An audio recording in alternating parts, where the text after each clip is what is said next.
with Pat Divilly. I could say it correctly now. And Pat is he's an amazing dude, man. I wish I would have saw you and actually met and talked to you when we were at Costa Rica, but for some reason the world didn't work out that way. But we got in contact afterwards, which was great. So Pat's a guy that lives in it's Europe, right? I want to say it's UK, right? Ireland. Ireland?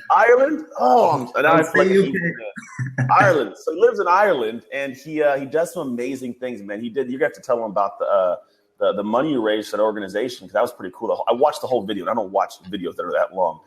He did some really cool philanthropic work, but today's topic is about fitness, philanthropy, and how you changed your life and changed other lives. So please, I guess, say hi, introduce yourself, and go from there. Evening, guys. Pat Divilly from Ireland. Are you getting echo? I'm not, but you are, it sounds. What am I doing? I can hear you just fine. Perfect. Okay. I started out as a fitness trainer in Ireland a couple of years ago, and I suppose I've been lucky enough to do a lot of cool things the last couple of years, and I've sort of exceeded what I thought I would do. I hit a low point a couple of years ago and failed with my first personal training business, and started from scratch again 4 years ago. And it's just kind of gone from strength to strength, and it's been a roller coaster, but it's been really good. Lots of charity work, like you say, supporting local charities and bringing great people together to raise money for cystic fibrosis and suicide prevention in Ireland. And I've written a couple of books here. I run online courses. I open and close the gym. And I do some public speaking. So bits and pieces, like yourself. Yeah, I know that's so. And you're being very humble right now. Pat just got done doing his first TEDx talk. You were in an award ceremony, weren't you? You got an award for something? I got a People of the Year award, which was a nice recognition. Yeah. That's no big deal. It was a good weekend.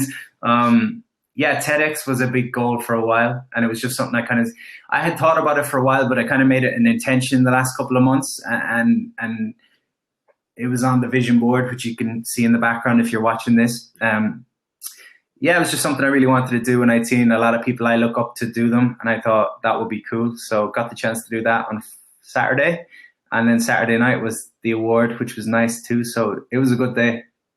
Yeah, it's great, man. And you also have a book coming out that you just signed on to deal with, right? I just signed over in the UK. So back home, I brought out 2 books with a small publisher here, and they did really well locally.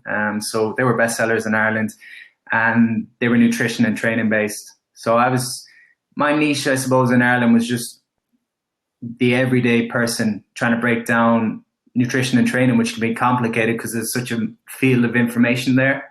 Just trying to give people something practical. And this third book then is, it's kind of looking at personal development. So the last 4 years, like I say, I think we were saying we both kind of started from a place of struggle maybe 4 years ago. We were saying we were kind of similar timeline. I've been able to grow a business and travel, and I suppose my mental health is the best it's been in a long time, my emotional health, and things are going well. So a lot of that comes down to things that I've learned from other people, and I wanted to put it all in a book that I can share and help people push forward. So, yeah. And I think that's cool. So for me, and this is an outside man's perspective of you, is so cystic fibrosis was something that he basically, and I don't know if you could tell part of the story, I actually would direct the video later on, but he says, I'm going to raise 100,000, you said? Yeah. He said, we're going to raise $100,000 for this thing. And it was like, everybody's like, you're crazy. It's not going to work. It's not going to happen. There's an actual documentary on this guy doing this whole thing. And he did it.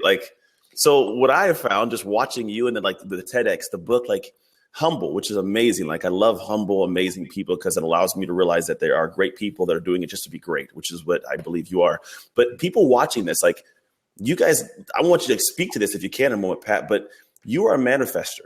You create things. And so there's a different thing about you that you can say, hey, I want that. And then you go after it. Yeah, I'm sure you hit the same roadblocks that people watching this do or listening to this do. So how do you address those headaches or those setbacks as you approach them or before you approach them in a way that someone else could take a nugget of information and apply to their life also? I think it's just getting so clear on your own vision. We've got so much mainstream media, and social media is great, but sometimes people watch they're watching the news feed all the time, and suddenly everyone else's reality becomes their reality. And I'm a big believer in, I don't see the world as it is. I see it as I want it to be. And I try to make that how it is. It's been really clear on your vision, and you come up against the struggles and the fears and the insecurities and the vulnerability and all these things that everyone has.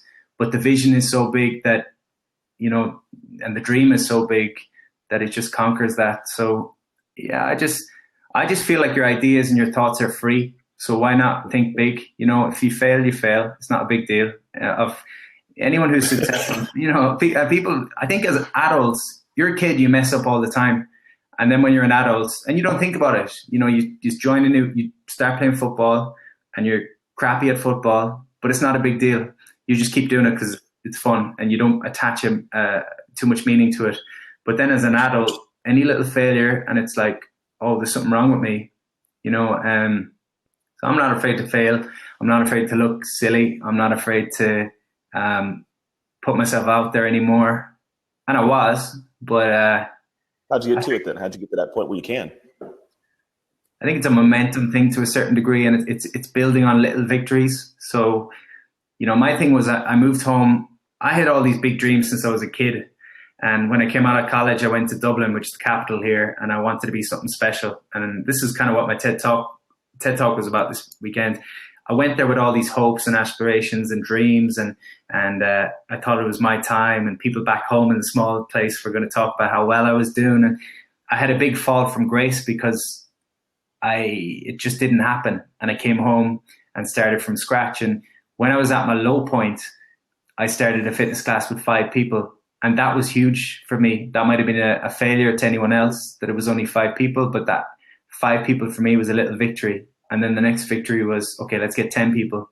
And then it was, okay, let's get my name in the local paper. And it's just grown from, it's little victories built up, end up being, and people see, you know, people probably see the social media now, and they see a lot of people on the page, and they see 250,000 for charity, and they see the book and all this kind of stuff. And it's like,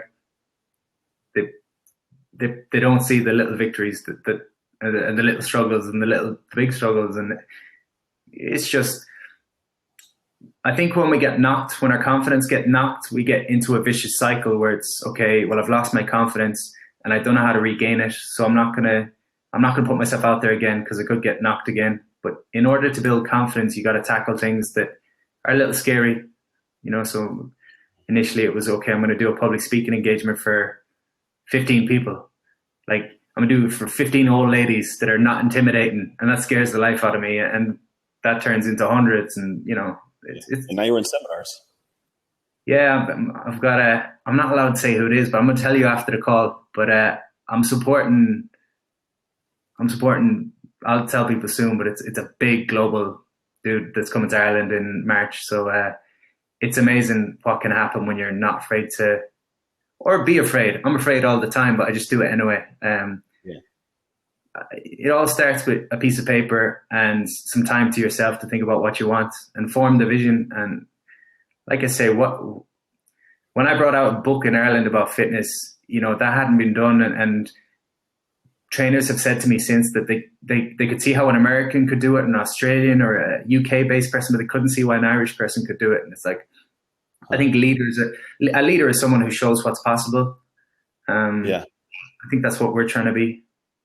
I like it, man. So let's focus on one area, because I mean, there's a lot of people that are probably out watching this that want to do different things. Whether it's run a seminar, which you've done, open a fitness company or business, which you've done, write a book, which you've done, TEDx, like you've done. I mean, raise money for a charity, like what you've done. So, what of those areas I just listed is the one that speaks the most to your heart, and you could say, "Here's how I did that one specifically"?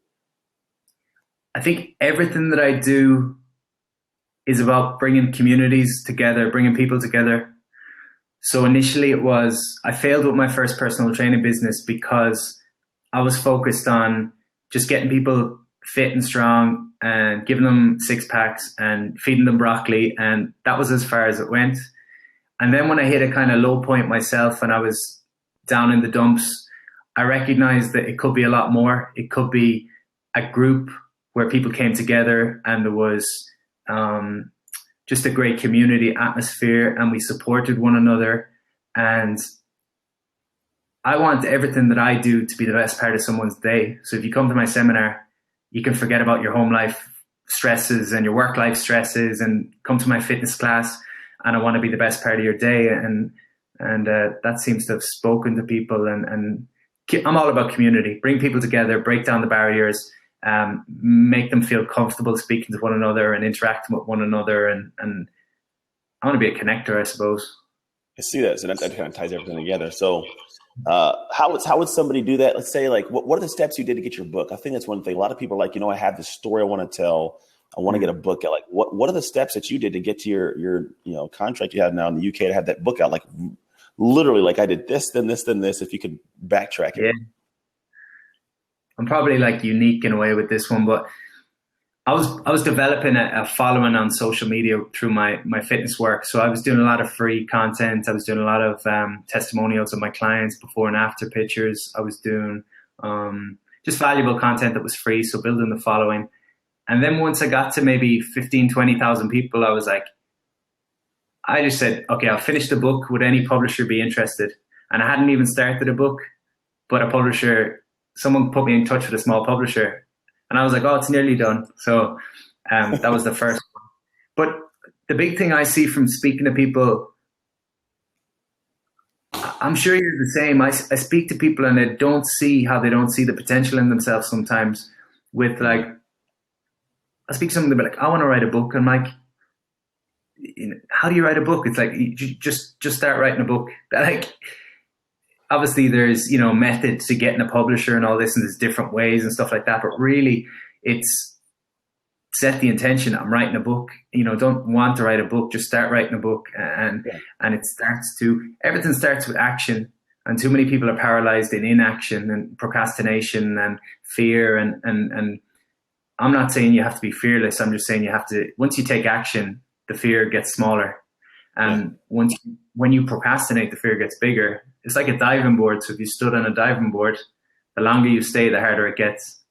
Yeah, but if you jump early, I don't know. And I think the book, and I also found this to be true, is some people, like, there's a fear, and courage is not say there's no fear. It's just acting in the face of fear, right? So to be courageous, to move forward with it, is a lot of things, but also knowing things. I found that the more that I know, the more I go and learn and seek things out, the more I can find ways to do things. So if anybody out there is wanting to write a book, you go to a website called CreateSpace, which is it's a self-publishing website. It's where I did my book, and you can actually go and get the template, and then you get the template and just start writing. Literally, it's like a Word document. You just start writing in there, and you can actually put this on CreateSpace for free, and it'll eventually put your book on Amazon. It's pretty simple. And there are people, like, there's a guy named Hal Elrod wrote The Miracle Morning. His book was a self-published book. And I mean, it's amazing. I met him a couple weeks ago down in LA, and it's like, he talks about his book. The guy is making a great impact in the world and a great income just with a book he self-published. Like, just a guy like me and you sat there, wrote a book, put it on somewhere, and the world took it off and ran with it. So I have that book beside me somewhere here. Do you? I have it up in my room right now. Isn't that crazy? Yeah. But I mean, it's cool. So it's how it all works for a lot of people. They don't do that. Next thing, because I personally am having a seminar that's going to run in August. So what would you tell people in terms of, like, one, like, how'd you design your seminar? If people want to do live events, how'd you design it? How'd you get people in the seats? Okay. I suppose an irresistible offer is part of getting people in the seat. The way I design my seminar itself is, I'm trying to make personal development accessible to a mainstream audience as the entry level. So you come for a day, and a lot of people are skeptical, and they think it's airy-fairy, or they think it's a bit woo-foo, or they think, the book The Secret came out a few years ago, and it did great things, but it also got the bad rap of thoughts become things, and that's all there is to it. So I try to blend thoughts, words, and action. So thoughts is my seminar. You take a full day and you think, what do I want out of my life? And that's a huge step for a lot of people. And then words is, okay, you're going to meet a lot of people in my group, and you're around like-minded people. So it doesn't matter if your family at home think you're crazy. You've got a full day here to share your dreams and your goals, your aspirations and your struggles with other people. And I just try to cultivate an atmosphere where that's the norm. It's not a big deal to speak to the person next to you and share your dreams. So that's thoughts, words, and then actions is I give a 6-week, I've got it here. This is like a 6-week accountability journal that I give people after, just with daily steps.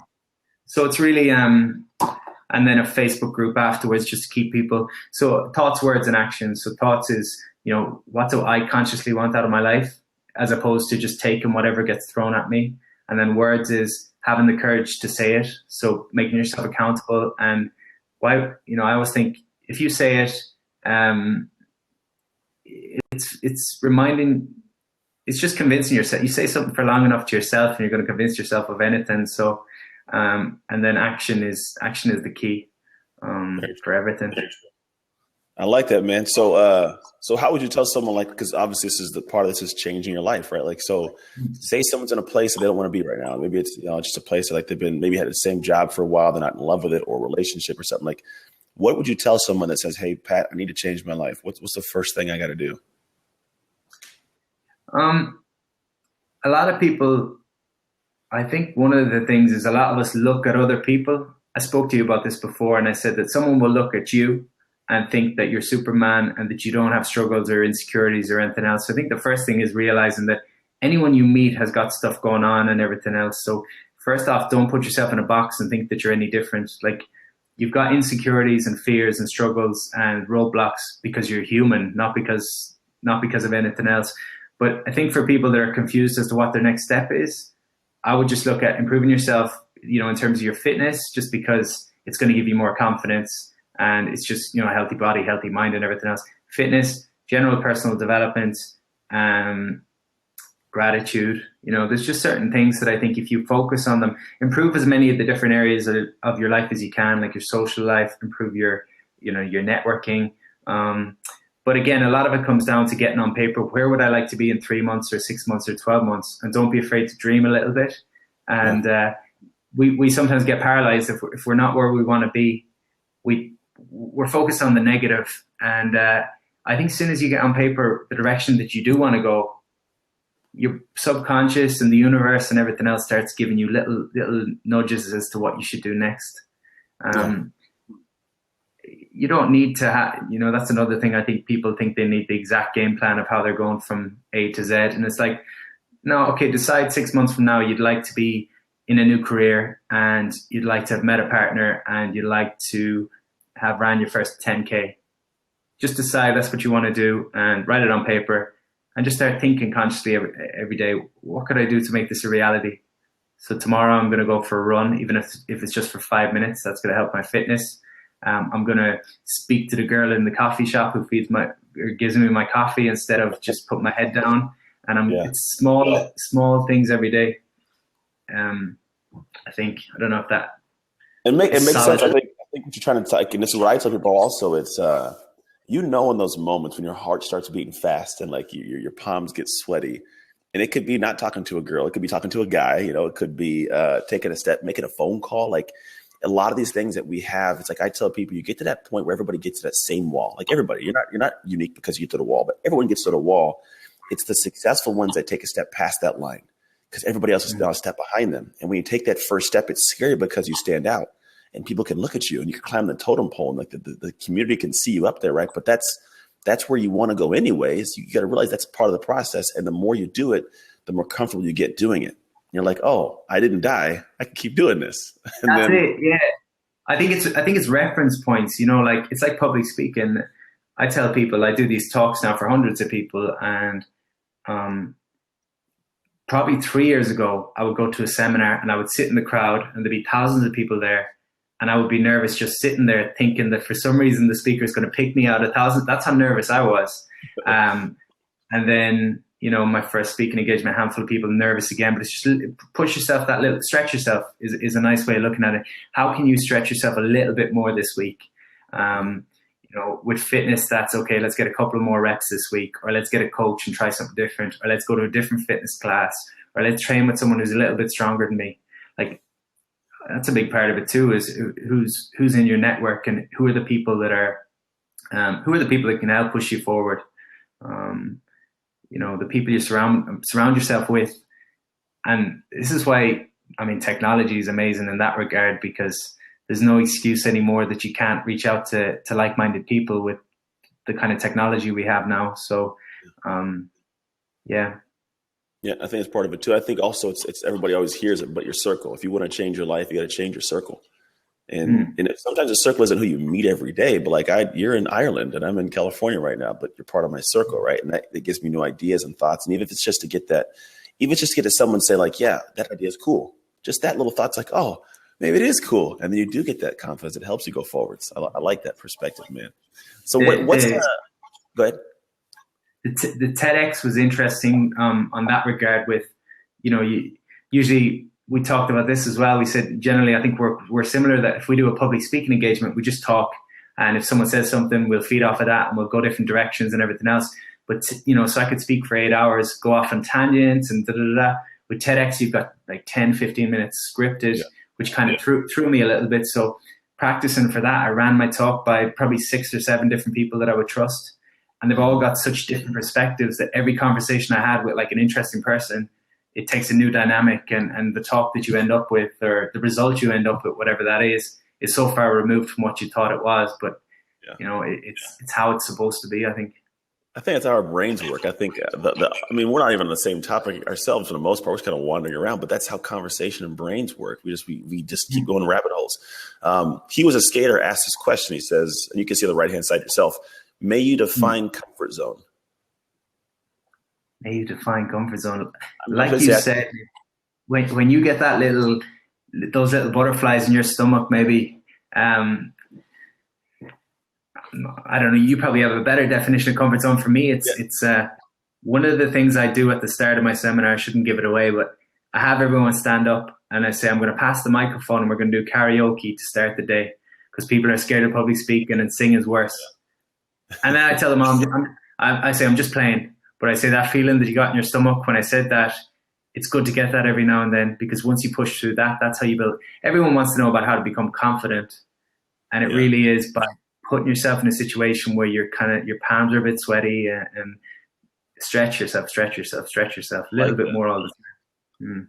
It's like kinesthetic. It actually ties in a person's physiology. I really like that. I tell people it's kind of that, there's something I've called homeostasis, and homeostasis for us, like as humans, is this feeling of we like normalcy. There's a book called Mastery. It talks about homeostasis, and you have a level of where you feel comfortable.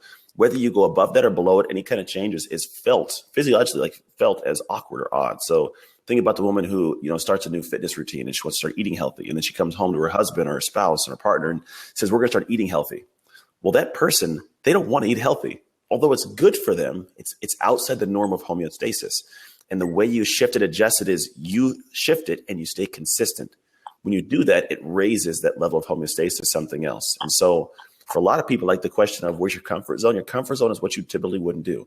Whatever, makes your palms sweaty, feels uncomfortable. But you know things that are right, but feel uncomfortable. If you can stick to things that are right, even when they feel uncomfortable, eventually it shifts and it becomes more comfortable for you. I think when they say we're biologically wired. Mm-hmm. So it's like if I survive today, the echo again. Consciously, I think that hey, I'm live like that for the rest of my life because that's safe. We think safety. Okay, I survived today. Why would I change it into tomorrow? That was safety. I survived. So I'm thinking, right, that's how we're biologically wired. It's like prehistorically, you're walking around and there's lions and stuff going around the place and there's hunters and da-da-da. Okay, I survived, so I'm not going to do anything different tomorrow. Whereas we live in a different world where it's, if you don't change and you don't evolve and you don't push yourself and you don't stretch yourself, then you're stuck. Yeah, it's like, remember the movie The Croods? You ever watched that movie? Oh, you don't have any kids. I have 3 kids. I've seen The Croods. The Croods, like the main dad, he's like, no, we don't go out of the cave. We don't go out at night. We don't do this because we're going to die, right? And then he ventures out and sees this amazing world, like things he never saw before, but he was in that mindset of, we're going to stay here. This is comfortable. And the one daughter had that idea of like, no, I got to see the rest of the stuff. They found fire and they saw this. They almost died, but at the end of the time, like he grew, he grew to see more and do more. So it was pretty cool. She almost says, can you please quote this book? Because I'm having heavy sweating, usually sitting down, maybe after a coffee or around a girl. I like, I don't know if it's a quote from a book. I have no idea. He was a skater. So I always kind of close with a question. We can close and we can keep going whatever you choose. But this is one question I have to ask. What's your favorite cereal, breakfast cereal? You're going to say Lucky Charms. I had to. I mean, what other Ireland? Oh, man. I had to let that go. That's not the question. My people will disown me. If you don't say Lucky Charms, huh? All right. If you could call anyone in the world for an hour conversation, whatever you want to talk about, who would you call? Ooh. Wow. I'm a big Richard Branson fan. I'm going to Necker for a week in April, which I'm excited for. I don't know. That's a tough one. We can't say him because you're going to see him. So who would you call for an hour? Isn't that a tough one? I like to throw one random question that has nothing to do with anything in there, just to see what your brain process is like. I would like to meet Conor McGregor in the next 12 months. The UFC fighter from Ireland. I know he is. He's a very, very outspoken individual. So he's a super manifestaire, if that's the word. Yeah. I never seen anyone talk stuff into existence.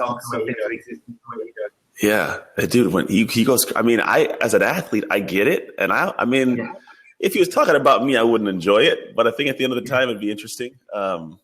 But I think, I like that. I like that answer because he's a former, not a former, but a native Ireland guy, right? So I can take that. I appreciate it. So that's pretty much all I got. All I got now. It's up to you. If you guys are watching, if you want to join and actually talk with us, you're welcome to hit the little thing that says claim a seat or call in. And if you want, Pat, just talk to people as they want to hop on and ask, like we did earlier. We'll go from there. I have nothing specific I have to do. So if anyone wants to join, they can join. Someone said, sorry, hold on, I'm going to see if this person's still around. See if they want to join because I can't even say the name correctly. It's like Cerise.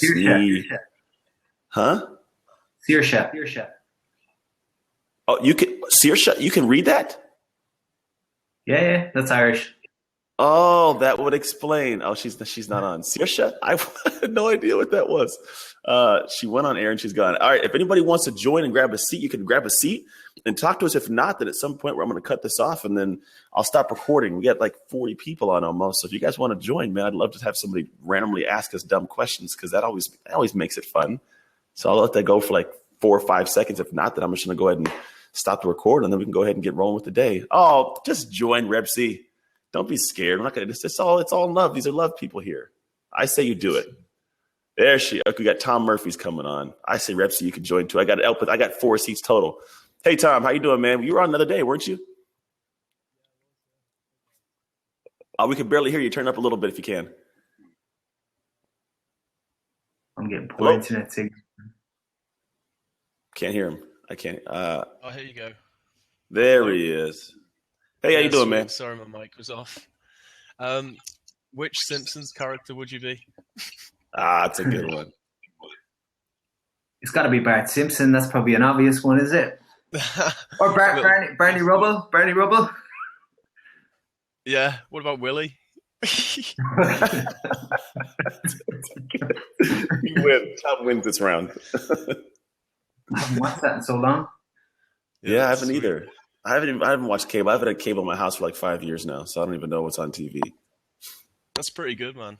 Because the news is quite distracting. Yeah, it makes me sad when I watch it. So every time I do go to my friend's house and it's on, it tells me like, okay, this is why I don't have cable in my house. So I'm good. Yeah. The world still operates smooth without me watching news and feeling bad about myself. Yeah. Even Facebook's got news these days. So yeah. Can't get away from it. Can't get away from it, man. I don't know what we're gonna do. I'm gonna talk to guys like Pat and Tom. We're gonna hang out and have fun outside of the rest of the world. I think that alone would change people's lives. You know, if they replace the news with something inspiring in the car, like a podcast, or do that for a month, and your life's gonna be different. You know. That's true. Yeah. Serenity says, "Oh, go ahead." Sorry, there doesn't seem to be that much news that inspires you, like recovery stories.